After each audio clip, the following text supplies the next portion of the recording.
Você está enxergando bem? Como é que está a sua visão? Você tem consultado o oftalmologista? Fica comigo que eu vou te mostrar uma coisa bem bacana hoje. Aqui no Sicredi não é só dinheiro, é ver com quem contar. Abra sua conta no Sicredi. Hoje o Saúde e Bem-Estar traz o médico oftalmologista Dr. Henrique. Boa tarde, Dr. Henrique, tudo bem? Boa tarde, Dr. Plácido. Queria agradecer o convite para participar do programa. Um prazer estar aqui hoje com você e com o público. Prazer é nosso, Henrique. Henrique, eu vou começar fazendo algumas perguntas que os internautas já nos mandam, tá? Primeiro, comentar uma coisa que eu falei com você anteriormente. Hoje, a oftalmologia, eu acho que é a especialidade da medicina que mais teve avanços tecnológicos, né? Você pode falar um pouco para a gente sobre isso? Com certeza, é uma área da medicina muito ligada à ótica, né, à física. Então, a própria indústria, ela evoluiu demais, a indústria ótica, as lentes, tanto a nível de óculos quanto lente intraocular, né? Então, houve uma evolução muito grande. Quais são as evoluções assim que a gente pode dizer mais recente? Por exemplo, no tratamento de miopia, a lente atualmente, principalmente paciente adolescente, ela não está só corrigindo o grau. A lente tem uma finalidade atualmente de fazer a miopia parar de desenvolver. Então, hoje a gente tem óculos que um paciente jovem usando miopia, em que a finalidade não é só correção, mas fazer ela não progredir. Vamos dar um exemplo. Um adolescente que está com 2,5 graus de miopia, ele pode hoje já comprar uma lente especial em que você consiga não só enxergar com ela, mas que ela faça o teu olho não aumentar, não ir para 3, 4, vamos dizer assim. Que é o que acontece, né? A gente pega desde adolescente, começa 1 grau, 2 graus e vai aumentando. E no caso aí já estaciona? Exatamente. Então, assim, falando em relação a avanço da tecnologia, ou seja, é como se ela fosse um tratamento, né? Ela não é só correção, ela é um tratamento para a miopia. Então já existe isso. E por que está tendo essa alta incidência de miopia? É relacionado ao uso de telas. Foi comprovado que desde quando surgiu os celulares e os tablets, a incidência de miopia na população jovem, principalmente nas crianças e nos adolescentes, ela aumentou exponencialmente no mundo inteiro. Então hoje é um problema de saúde pública, o excesso de tela e celular, levando a um aumento da incidência de miopia na população. E isso é uma coisa legal que você chamou a atenção, olha só, a questão de tela. Porque hoje, o que a gente nota? A gente vai num restaurante, os pais já dão para a criança ficar sossegada, já dão um tablet, dão um celular para poder interagir, né? E não estão mais fazendo aquele papel de pai, né? Deixa ali para poder... E isso vai causando vários males para a visão, né? Exatamente. Então, assim, o uso de tela...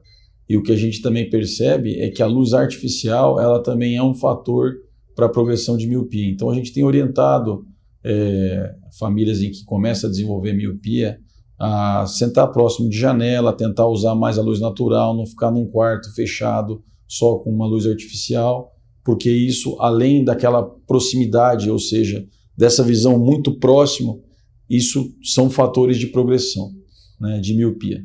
Você falando isso me veio uma analogia. Na verdade, a gente vai ter dois problemas com essa geração, né? É a questão da tela aqui e a coluna, né? Porque a gente percebe, hoje a gente está andando... Estão tudo assim, né? Exatamente isso, exatamente isso. Então, assim, a gente está percebendo isso e com isso, hoje, além dessa correção que eu falei para vocês, que tem óculos hoje que corrige, a gente tem medicamentos hoje em que a gente pode pingar à noite, que essas crianças usam, para evitar a progressão. Por quê? Porque uma miopia acima de 6 graus, a gente é considerado uma miopia patológica, ou seja, ela começa a danificar as estruturas do olho. É um paciente automíope, não é bom para a saúde do olho. Então a gente quer que esses jovens não façam essa progressão para graus elevados. Então por isso a importância tanto da prevenção ou quando já se descobrir de estagnação da dioptria, ou seja, do grau de miopia do paciente jovem. Isso aí, para resumir, até para o leigo que está assistindo, esse tipo de tratamento que você está falando aí, a gente vai evitar o fundo de garrafa, né? Aquele óculos fundo de garrafa que causa até bullying, né? Exatamente isso, exatamente. A gente tem hoje tanto métodos farmacológicos, que é como eu falei, colírio que a gente usa, como métodos ópticos, ou seja, lentes especiais para tratamento e não só correção de miopia.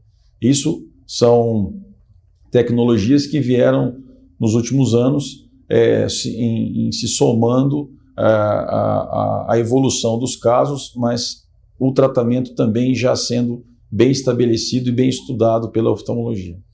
Ó, bacana essa informação, eu juro que eu não sabia, hein? Curte, compartilha, guarda isso aí e envia para aquela pessoa que você conhece, que já usa um óculos ou que já tem um filho grudado na tela, que eu acho interessante avaliar essa questão da visão. E aproveitando isso, Henrique, essa questão da avaliar a visão, porque, primeiro, tem uma coisa pejorativa que eu acho nessa questão da sua profissão, porque a oftalmologia é uma coisa muito mais densa e embasada em coisas científicas. E as pessoas se preocupam muito, eu acho que por coisas das visões antigas, né? Ah, vou lá no oculista. Não é isso, né? Explica essa diferença, porque na verdade, hoje, a mãe pegar agora, escutando essa entrevista, pegar e levar o filho dela que está lá em tela, o que você vai poder observar além disso? Você vai poder ver muitas outras coisas, né? Exatamente. Hoje, para você ter uma ideia, a gente já começa a avaliar desde o bebê, né? A gente já começa a fazer o teste do olhinho. Então, em que basicamente você tem que ver se tem alguma opacidade de meio, ou seja, pode ter tumores, pode ter problemas de retina, catarata, várias alterações. Então, assim, o exame anatômico do olho, ver o reflexo vermelho, faz parte da propedêutica para o melhor exame do paciente. Então, atualmente a gente acaba tendo várias idades em que a gente acaba avaliando. Existem as doenças que são mais comuns para cada idade, mas a criança, quando nasce, já deve ser feito um teste do olhinho. Depois, numa idade, vamos dizer assim, pré-escolar, vale a pena todos serem avaliados, porque muitas vezes um baixo desenvolvimento escolar pode estar relacionado a um grau em que a família não percebeu. Isso pode gerar também um problema, então a gente sempre preconiza crianças que ainda não estão alfabetizadas ir ao consultório para a gente fazer uma avaliação, ou seja, ver como é que está a visão e ver como é que está essa parte desse desenvolvimento de fundo de olho, tudo isso, se está tudo compatível para que ela tenha também um bom desenvolvimento pedagógico.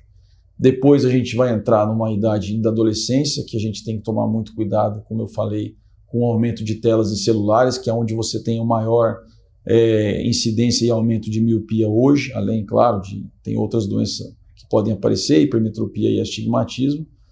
E aí a gente vai, de cada idade, surgindo após os 40, o que a gente sabe mais é a famosa vista cansada. Para quem nunca usou óculos, precisar começar a usar, principalmente para leitura de perto, porque a gente tem um músculo em que ele cansa de fazer a acomodação, ou seja, como se fosse o zoom, e aí ele perde essa capacidade.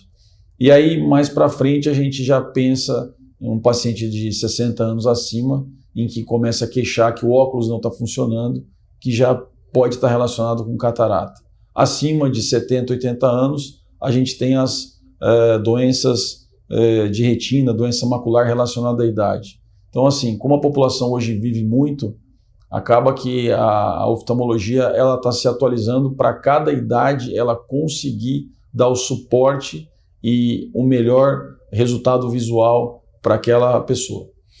Você me chamou a atenção de duas coisas importantes. Isso que você falou da visão cansada é um alerta, inclusive, para a minha profissão, porque eu acabei ficando assim, diminuindo a questão do foco, né? A odontologia a gente força demais, né? Então para leitura, toda hora eu tenho que estar de óculos, né? Passou dos 40, a gente já não consegue focar para você chegar e a gente começa a trabalhar com lupa, isso tudo. Mas é uma coisa para chamar a atenção, vamos ser voltando só um pouquinho, que eu quero perguntar sobre catarata aí que você chamou a atenção. O adolescente, essas questões que você colocou, e eu chamo um alerta para os pais, porque muitas vezes o desempenho escolar cai, dá um déficit de atenção que não está só relacionado com hiperatividade, mas pode ser também essa questão oftalmológica, né? Com certeza. Qualquer baixa do desenvolvimento escolar, com certeza um exame oftalmológico ele deve ser realizado. E a gente consegue, mesmo o paciente que não verbaliza, que não está alfabetizado, a gente tem, através dos equipamentos e de métodos, saber se aquela pessoa realmente vai precisar fazer um uso de alguma correção ou se tem algum problema. A gente consegue estimar, né, qual é a escala de visão daquela pessoa. Importante. Pessoal, a gente está chegando no fim pelo Instagram, mas vamos para o YouTube, que vai ter mais coisa interessante, principalmente para você que passou dos 40, por conta da questão do risco de catarata. Por enquanto, você fica com o Sicredi. Cada dia no Sicredi é assim. O Sicredi inteiro fica te esperando, pra te ver sorrindo, pra te ver sonhando. Aqui no Sicredi não é só dinheiro, é ter com quem contar, é confiar, realizar. De jeito maneira, não é só dinheiro, é ter um parceiro. Eu sou o Sicredi, tô no Brasil inteiro. Não é só dinheiro, é ter com quem contar. Abra sua conta no Sicredi. Doutor Henrique, agora falando aí da idade boa aí de 40 para frente aí, que é o nosso caso. A gente vê muito essa questão de catarata, né? E os mitos, as pessoas têm medo. Explica para a pessoa que está assistindo como que é essa questão, a catarata é com cirurgia, como que é resolvida, é traumática, não é? Como que é isso? Catarata hoje é o procedimento cirúrgico mais realizado no mundo. Mais realizado no mundo? Mais realizado no mundo. É o procedimento cirúrgico mais realizado, ou seja, a cirurgia na medicina mais realizada no mundo. E por que isso ocorre? Primeiro, está relacionado à longevidade, ou seja, aumento da expectativa de vida. Ela está assim, relacionada também às pessoas precisando cada vez enxergar melhor, né? Então, assim, acaba que quando ela começa a cometer a pessoa, ela vai causando uma baixa de visão, principalmente que o óculos não vai dando um bom resultado. E aí, quando ela se instala, nós podemos realmente fazer o tratamento cirúrgico. Como é que é o tratamento cirúrgico? A gente acaba fazendo a remoção da catarata e fazendo um implante de lente intraocular. E aí é que entra, talvez, assim, o que mais tem evoluído, essa indústria de lentes tem evoluído ano a ano, muitos lançamentos, muitas possibilidades, e que tem facilitado muito assim a expectativa de quem vai fazer a cirurgia. Então a gente hoje tem várias opções de lente. Basicamente hoje a gente tem uma lente que corrige o grau de longe, mas aí vai faltar o grau de perto e média distância. A gente tem hoje uma outra lente que faz uma correção de longe e de média distância, que a gente chama de foco estendido, e a gente tem uma lente intraocular que seja trifocal, ou seja, que equivale a um óculos multifocal, em que você tem a correção da distância longe, médio e perto. A escolha da lente, ela vai de encontro com a expectativa, com a profissão e com a análise do olho da pessoa, ou seja, a gente tem exames hoje que nos facilitam a gente a prever o resultado. A gente hoje, basicamente, quando faz uma cirurgia, basicamente a gente já vai com um intervalo aí de no máximo 0,25 de diferença em relação ao cálculo. Então, os cálculos hoje eles estão sendo muito precisos, os equipamentos em que a gente utiliza. Isso facilita muito assim a gente, ao escutar o que a pessoa tem de expectativa, a gente já tem o que tem sido os resultados. Então, assim, é muito previsível. Eu falo que hoje, assim, operar de catarata seria comparável a gente entrar num avião e andar de avião num Boeing, vamos dizer assim. A chance de cair existe, mas é muito pequena, ou seja, a segurança do procedimento aumentou muito e os equipamentos aumentaram, e isso fez com que a cirurgia se tornasse algo que a reprodução dela ficasse assim, muito dentro do esperado, né? Claro que não se pode banalizar, a gente tem que saber os casos que tem que ser indicado e quais são as recomendações para cada paciente. Estão me perguntando aqui duas coisas. Quanto é o tempo de uma cirurgia dessa? Quanto tempo gasta? E se faz acordado com o olho aberto, vendo, se vai estar acordado vendo, como que é isso? Existem, assim, vamos falar assim, duas técnicas, basicamente. A cirurgia, numa média, ela demora de 15 a 20 minutos. Rápido. Né? Uma cirurgia de catarata.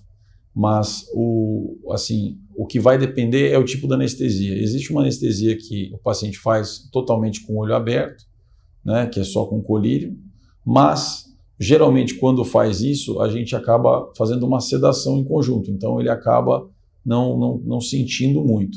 E a outra técnica que eu acredito que é a que mais é feita é quando você faz uma anestesia ao redor do olho, o olho fica parado, não movimentando, ou seja, a pessoa não consegue movimentar ele, e muitas vezes também a gente tem um anestesista para fazer uma sedação, ou seja, o paciente pode até escutar, ver, mas ele não vai conseguir, assim, ele ficar movimentando o olho, de uma forma geral, a não ser que for anestesia tópica, que ele pode até eventualmente movimentar, mas isso vai muito de encontro, assim, com a habilidade e a técnica que cada cirurgião domina mais, né? Isso não muda o resultado final, isso é apenas qual é o meio de se fazer o procedimento. O caminho para chegar, né?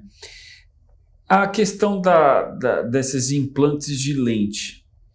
Hoje é possível as pessoas livrarem do óculos? Não falo usar lente de contato, eu falo assim, implantar uma lente. É possível ela se livrar de uma vez? Com certeza, a gente já tem, assim, vamos dizer assim, em termos de lente intraocular, já é possível você fazer correção para todas as distâncias. Em relação à indicação, os pacientes que têm catarata, a indicação de catarata já justifica tirar a catarata e implantar uma lente. Mas o que foi assim estabelecido já há poucos anos atrás, e que talvez não seja de domínio da população, é que pacientes que têm hipermetropia acima de 1,5 grau e acima de 55 anos, se eles desejarem ficar livre do óculos, a gente consegue fazer a extração do cristalino e um implante de lente intraocular, como se o paciente, na verdade, tivesse uma catarata, mas estando com cristalino transparente, ou seja, é o que a gente chama esse procedimento de facoemulsificação, que é a retirada do cristalino com finalidade refrativa, ou seja, de correção de grau. Isso já é liberado pelo Conselho Brasileiro de Oftalmologia, já é um procedimento em que a comunidade, a Associação Médica Brasileira, todos já têm bem recomendado, o Conselho Federal de Medicina. Então é um procedimento que já pode ser feito.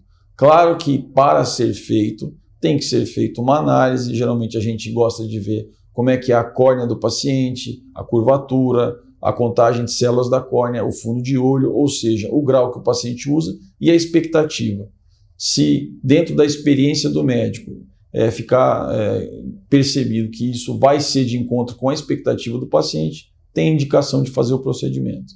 Mas por isso que é bom fazer essa consulta com uma avaliação oftalmológica completa e ver o que a pessoa está buscando, né? Se é ficar sem óculos, se é ficar sem óculos para algumas distâncias, enfim. E dentro do caso e da análise, a gente vai conseguir dar um parecer em relação a isso. A gente está chegando no final, mas chegou uma pergunta aqui interessante aqui para a gente, que é o seguinte. A pessoa pode ter glaucoma sem ter pressão alta? Porque muitas vezes acho que a pessoa que tem dúvida, às vezes ela nem sabe que ela tem isso, né? E aí acaba tendo, que é uma coisa interessante de fazer uma consulta com o oftalmologista para avaliar isso, né? Mas ele pode ter o glaucoma sem ter ser hipertenso? Desculpa, hipertenso, você fala da hipertensão arterial. Hipertensão arterial. Por exemplo, ele está normal, só que ele está tendo um glaucoma. Sim. Na verdade, assim, a definição de glaucoma é a pressão do olho alterada, Isso. Hipertensão ocular, que não está relacionado com a pressão arterial. Isso. Então, são eventos que podem acontecer simultaneamente, mas normalmente eles não estão relacionados. Agora, geralmente, quando ele tem glaucoma agudo, ou seja, de rápida evolução, esse causa dor e a pessoa sente a dor. Isso faz levar ao médico pela dor. O glaucoma, que é a maior parte, que é o glaucoma crônico de ângulo aberto, esse é o que é mais perigoso de fazer o autodiagnóstico. Somente através de consultas o que o oftalmologista vai conseguir perceber e através de medir a pressão e ver o nervo do paciente para ver se tem algum nível de alteração. Então, dificilmente um paciente que tem um glaucoma crônico, ele consegue saber, assim, sem ter sido examinado, qual é a pressão do olho dele e como é que está o nervo do olho dele. Então, são exames que precisam ser feitos realmente por um oftalmologista. Basicamente, os 2 exames iniciais que são feitos são pressão do olho e olhar o nervo, porque o glaucoma ele é uma alteração do nervo, ou seja, gera uma perda de fibras, gerado por aumento de pressão do olho. Então, você tem que ter lesão do nervo e você tem que ter uma alteração de pressão. Então, um relacionado ao outro. Então, é por isso que, num exame de triagem, essas 2 variáveis, que é a medida de pressão e visualizar as fibras do nervo, é o exame de triagem feito pelo oftalmologista. É interessante você falar isso, porque assim, ou seja, a crônica, a pessoa não está percebendo que ela está tendo, né? Um glaucoma crônico. E o que a gente vê também, principalmente, eu não vou nem falar população carente não, muitas pessoas às vezes vão lá e compram óculos sem uma prescrição. Então, de repente, se ela tem isso, ela pode agravar muito mais o problema dela, né? A gente calcula que acima dos 40 anos, 1% da população vai ter glaucoma. 1%? 1% é a estatística, né? Acima dos 40. Então, significa dizer que depois dos 40, não é só a questão da vista cansada, ou seja, como você mesmo falou, comprar um óculos, você pode estar negligenciando uma alteração de pressão. E qual que é o outro problema relacionado a isso? O glaucoma ele começa pelas fibras da periferia, ou seja, a pessoa vai perdendo a periferia e mantém a visão central. Então, no começo do diagnóstico, ela é uma doença silenciosa, porque ela vai perdendo o campo periférico, em que a gente usa menos, e a visão central, que é a melhor, é a que a gente tem melhor percentual, ela é a última a ser atingida. Então, é uma doença que ela vai pegando e ela vai fazendo uma perda de campo, em que se a pessoa não for ao oftalmologista, ela só vai conseguir perceber a perda da visão quando o campo já está bem restrito, ou seja, uma fase avançada. Acaba, vou ser mais catastrófico, acaba podendo ficar cego, né? Pode, em alguns casos, infelizmente. Hoje acaba que a gente percebe que o acesso, né, ao oftalmologista tem várias opções, você tem aí tanto na rede pública quanto na rede privada, muitos profissionais, então isso tem facilitado o acesso. E um acesso ao oftalmologista, as pessoas têm buscado realmente não só ver a questão de óculos, de grau, mas da saúde ocular como um todo, que inclui a prevenção para o glaucoma. Doutor Henrique, eu quero agradecer demais a sua presença aqui com a gente. Agradecer mesmo, foi muita coisa interessante, uma entrevista elucidativa. Eu acho que a gente vai precisar de outras, porque eu estava vendo aqui, no começo vai ter bastante coisa para falar aí. A gente vai deixar aqui as redes sociais sua para as pessoas poderem tirar dúvida, tá?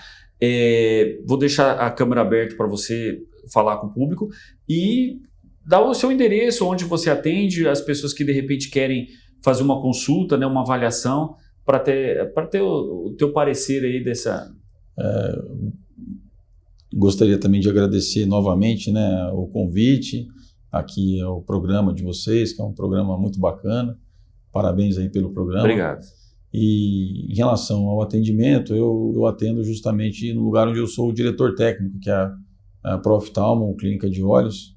Nós somos um grupo de vários oftalmologistas que estamos juntos desde 2010, há 14 anos. 14 anos. Então, é um grupo com vários colegas, me sinto muito honrado de participar e somos amigos, não só colegas. Então, é um ambiente de trabalho bacana. Quem resolver me procurar, pode procurar a clínica, fica lá na Avenida Afonso Pena, 2833, fica próximo à Praça do Rádio Clube e será um prazer se alguém for lá consultar, a gente funciona ali naquele endereço. O telefone é o 3043-2015, caso resolva ligar. Tem também agendamento por WhatsApp, da clínica também, Proftalmo Clínica de Olhos, e tem um Instagram da clínica também, Proftalmo Clínica de Olhos. Já vamos deixar então os 2 Instagrams aqui, tá? Vamos deixar o da Proftalmo e vamos deixar o do Dr. Henrique. Você vai ter que ficar olhando o Instagram aí, porque vai ter mensagem aí pro pessoal. Obrigado a todos que ficaram até aqui. Curte, compartilha, porque tem muita coisa interessante e você pode tirar suas dúvidas aí depois.